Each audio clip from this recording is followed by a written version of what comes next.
seront donc opposés en duel, un duel avec le Front National, représenté par M. Chassagneux et Mme Després. Je vous propose maintenant de nous intéresser pour la dernière fois cette soirée à l'élection municipale partielle de Vénissieux. On va rejoindre sur place Julien Sauvadon qui est avec M. Girard.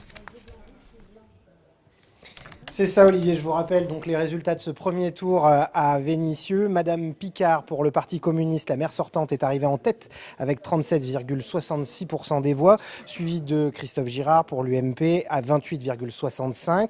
C'est le FN, Damien Monchot, qui arrive troisième avec 15,93%, suivi de Lotfi Ben Khelifa pour le Parti socialiste avec 15,01%.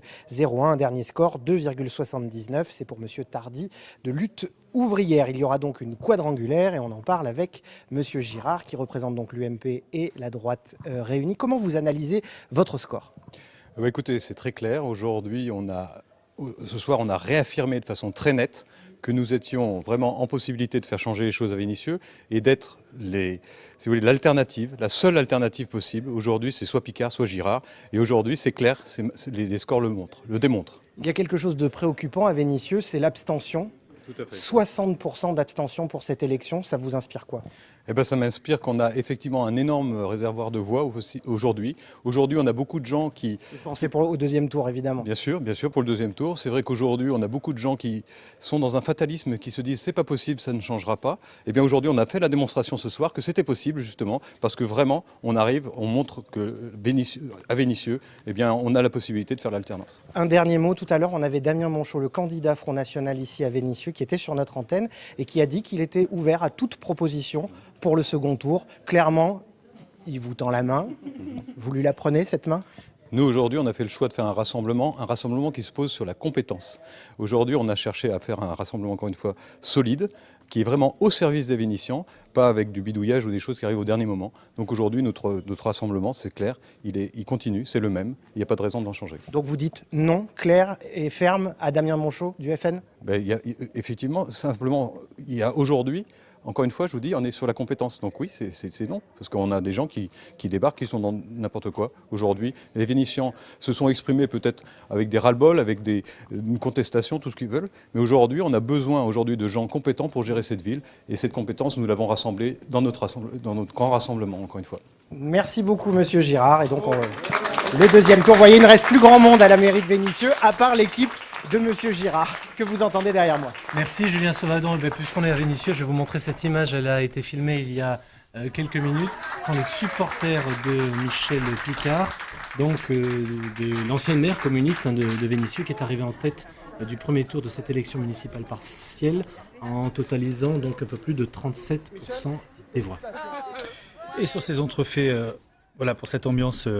à Vénissieux. Sur ces autres faits, Sophie Robert, bonsoir, nous a rejoint. Vous étiez candidate, quant à vous, à Feurs, dans la Loire, et vous êtes la responsable départementale du Front National dans la Loire. Mais on va prendre la direction de Privas, de la préfecture de l'Ardèche, pour retrouver Jacques Dubail, qui est... Alors, monsieur Dubail, vous êtes le seul et unique élu du premier tour de cette soirée électorale dans nos départements. C'est sur le canton de Guilherand-Granges.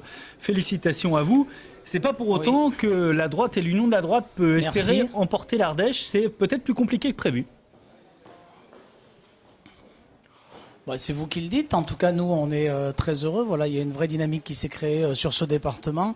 Alors, c'est vrai que d'être élu au premier tour, ça donne aussi un vrai signal à toutes les équipes qui sont avec notre groupe Ardèche Avenir, et qu'on a beaucoup de cantons qui aujourd'hui sont en position, pour nous d'être majoritaire dimanche prochain, et une dynamique se crée en Ardèche, et on espère bien inverser la tendance et reconquérir ce beau département de l'Ardèche. 12 sur 17 des cantons ardéchois, il y a le Front National, soit en triangulaire, soit en duel. Ça vous laisse sans voix. J'ai très mal entendu votre question. Oui, je disais que sur 12 des 17 cantons ardéchois... Non, j'ai mal... On a un petit problème de liaison. Monsieur Dubail, est-ce que vous m'entendez ? Oui, allez-y. Oui, je vous entends. Je disais que le Front National est présent sur 12 des 17 cantons ardéchois. Oui, vous savez, on a bien compris que les électeurs aujourd'hui sont sur une logique très contestataire d'un gouvernement qui est aussi à bout de souffle au niveau national. Ça s'est exprimé sur ce premier tour. Ce qu'on veut exprimer, nous, entre ces deux tours, c'est que la dynamique est dans nos rangs et que je pense que chacun pourra réfléchir pour positionner des binômes qui seront demain en capacité de gérer ce département. Et donc, les compétences sont là, les équipes sont en place. On a quand même beaucoup de cantons où on est en capacité de l'emporter. Alors, les triangulaires, certes, mais vous savez, le deuxième tour, c'est aussi l'occasion d'affirmer une majorité. Et donc, c'est là-dessus que ça va se jouer, sur notre capacité à rassembler encore, pour permettre à l'Ardèche de trouver cette majorité qu'elle attend depuis 17 ans maintenant. Merci beaucoup Jacques Dubail d'avoir réagi sur notre antenne. On va